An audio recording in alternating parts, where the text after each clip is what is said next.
young chillin', a YouTube internet media villain. Can't be what you want her to be. She's a baby-faced heel on the first degree.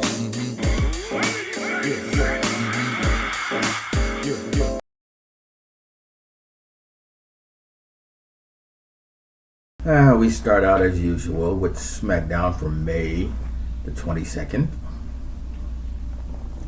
The champ Rhea Ripley, she opens the show with a promo. Charlotte Flair and Alexa Bliss comes out. They have a back and forth over last week's match. Fatal Influence interrupts, which basically just sets up a match with Charlotte and Alexa for later on. First match of the night was Tala Tonga defeating Shinsuke Nakamura. We had the Women's U.S. Championship Open Challenge with Tiffany Stratton defeating Lash Legend of the Irresistible Forces. The Men's U.S. Champion Trick Williams and Carmelo Hayes, they come out, they have a back and forth exchange. Turns into a match, which Trick wins. Alexa Bliss not medically cleared for their match, so she ended up tricking Rhea Ripley to take her place. So Charlotte Flair and Rhea Ripley beat Fatal Influence. Afterwards, they were attacked by Jade Cargill. Damian Priest, he loses his match to Solo Sikoa. And Cody Rhodes, he defeats Sami Zayn. That was in the main event of the evening. And out of nowhere afterwards, Gunther, he attacks Cody, but Sami just watches and walks off and leaves him hanging. That's supposed to have been his boy, and he just left him hanging. Saturday night main event for May 23rd. We have a 6-woman tag match. Charlotte Flair, Rhea Ripley, and Alexa Bliss. They lose to Jade Cargill, Michin, and B-Fab. We have the Intercontinental Champion, Becky Lynch. She loses to Sol Ruka by disqualification. And then afterwards, she attacks Sol Ruka, which actually just sets up their match for what's that pay-per-view that's coming up in Italy? I think Clash in Italy. Yeah, it just sets up a match for that. We have the other Intercontinental Champion, Penta. He beats Ethan Page. We have tag match Bria Bella and Page, the tag champions. 2 pages in one match. One pay-per-view. What? Right. Well, Bella and Page defeats the Irresistible Forces. Then we have tag champs, The Vision. They beat the Street Profits. Afterwards, Braun Breaker, he comes out and he attacks the Street Profits. And that was the Saturday night main event. Raw for May 25th, which was the go-home show for them for Clash in Italy. Paul Heyman, he opens the show with a promo for the Obafemi Brock Lesnar match, which is going to be there on the pay-per-view. He's interrupted by Obafemi, who signs the contract. The Intercontinental Champion Penta, he defeats Javon Evans, who was a very poor sport.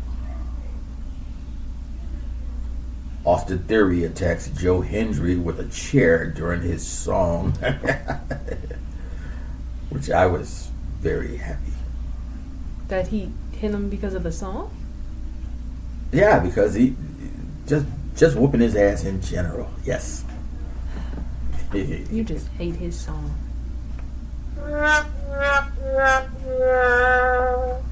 You're a rude person, you know that. Tag team match, we had the Judgment Day, Raquel Rodriguez and Roxanne Perez. They lose to Lyra Valkyria and Bayley.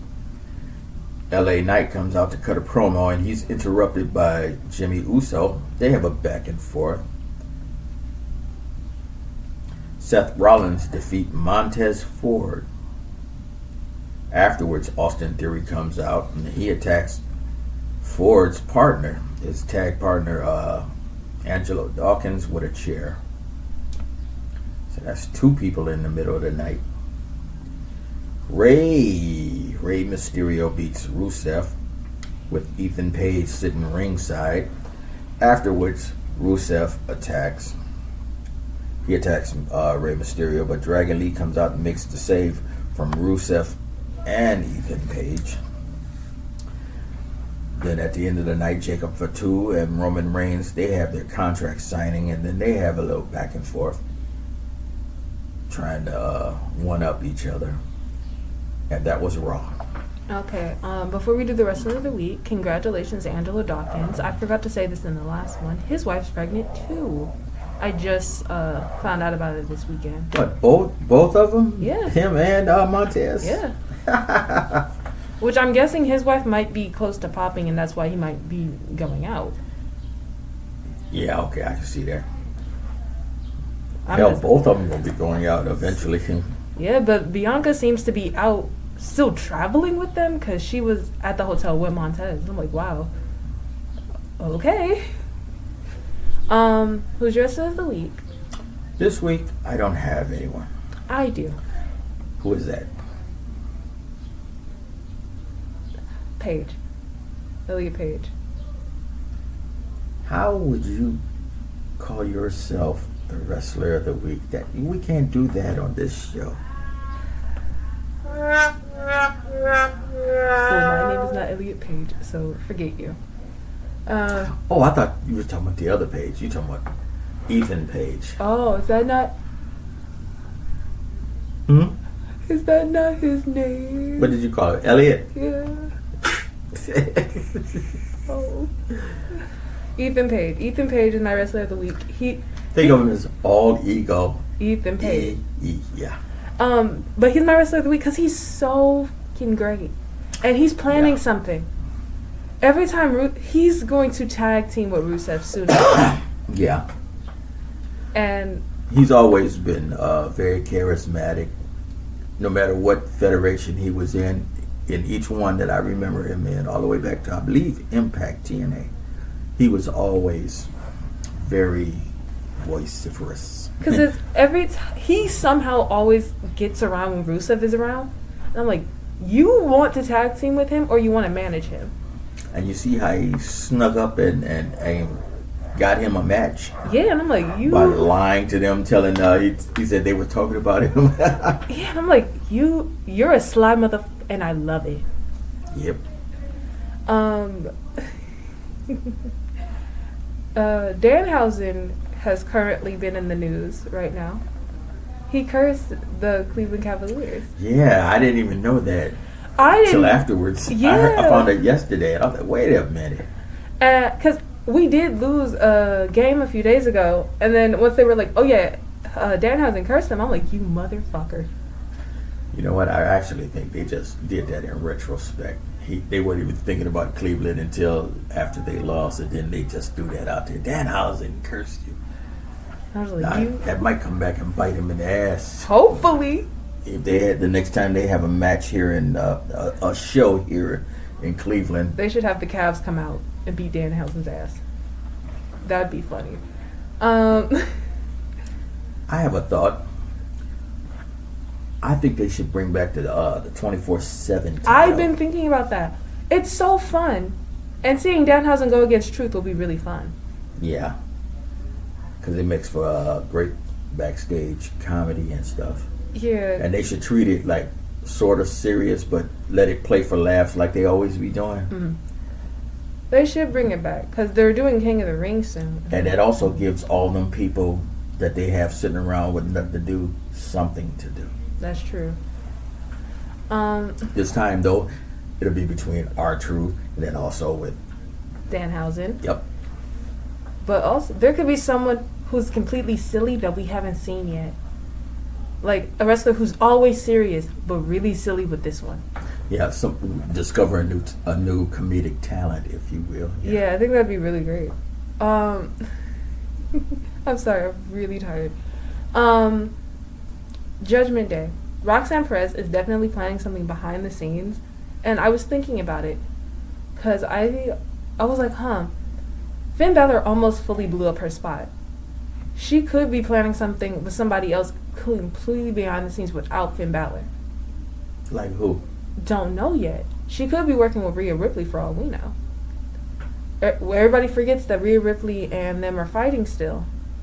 And may I remind you, Blondie did tell Rhea, I'll be seeing you soon.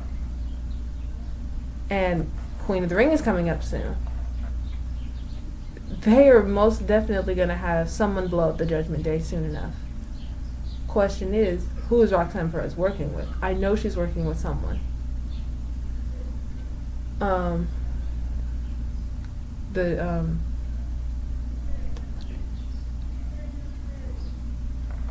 Angelo Dawkins. That's what I was thinking of. I'm gonna cut that, but I'm like, gosh damn, my memory is bad. But the Street Profits and Angelo Dawkins going out. The Street Profits and Angelo Dawkins being out means Seth Rollins and Montez are going to be doing a tag team for a bit. Yeah, they did team up last night. Which I could see being pretty interesting. Also, I think Seth Rollins has a few more friends in the roster than we all think of. But he's made everybody not trust him, but I feel like they're going to build him up to being a babyface again, even though he's way better as a heel. But that's just my opinion. He's going to let everybody down at the end once he gets what he wants. He always does. Him and his wife are very egomaniac people. And she ain't the only one that says it. The New York Times says it. ESPN says it. Sports Illustrated says it. Sports Illustrated, yeah. But Austin Theory, he had a moment with the Alpha Academy. Yeah, oh yeah. That you talking about when they was just passing by. Yeah, but it was weird, and I'm thinking like, knock on wood, hopefully they could do a little romance storyline with him and, I forget her name. Oh, I know you talking about. She's in the Alpha Academy because they had them look at each other. He had a lingering look towards her. Dupree. Yeah, and then she walked off, and Otis and Tozawa were like, "What the fuck was that?" It would be great if they did have him mess with the Alpha Academy by flirting with Maxine Dupree. I don't know how they would do it, but I could see them doing it. We do need. You hate romance storylines on wrestling. With a passion. Yes. I love it. Because they're silly and they give you a little bit of depth into more of the characters. Whatever. Also, I think everybody forgets Maxine Dupree and LA Knight are technically siblings. Oh yeah, that's right. Back when he was, I forget his first name, and they Dupree. Yeah, I think about that randomly when they're on the show together, and I'm like, they gotta joke about this. But LA Knight needs to sit his ass down. Stop getting in bloodline business. This has nothing to do with you. I always it has something to do with me when it has something to do with me, but it has nothing to do with you right now. So how does this have anything to do with you? You're contradicting yourself. But I would love to see Jimmy smack the shit out of him. But Los Angeles Night is... Los Angeles Night. I like that. Okay. I'm surprised you didn't say Los Angeles Knight. Knight. Night. I don't Los get Angeles Knight. If you was to read the word night phonetically. Oh... Because I read Night regularly now. Because y'all kind of knocked that into me. So I'm like... But, to see him just be a whiny baby again, kind of love it. No, but he had a point. Although he was just off, he did have a point at one point. Because you don't know. Roman might turn back, and into a be dictator. Manipulating them, and they just this time they just don't realize it. He could be true. I don't think Roman's trying to do that. I think Roman has come from the dark side. He's still a little evil, but he's not evil. Because I'm pretty sure he saw his ways. He was like, oh yeah, I kind of became a tyrant. All it takes is a typewriter. That's true. And before you know it. But also, he is trying to be better than his brother. So, he could possibly just not want to be like Seth Rollins. Would love if the Shield came back someday. But we'll see. No, because my other boy, he the champion on the other wrestling. He I'm not not saying- leaving for that. They come back to the Shield. Unless you're talking about a new version of the Shield. No, I'm saying the old Shield. I'm saying just in the future. I don't mean now. We never know, because Roman, he is probably retiring in the next 3 years. I think we're meant to be, but I fucked up definitely. She keeps on texting me. Do I like her? No, definitely. I'm just like Stephanie. Do I like her? Yes, especially.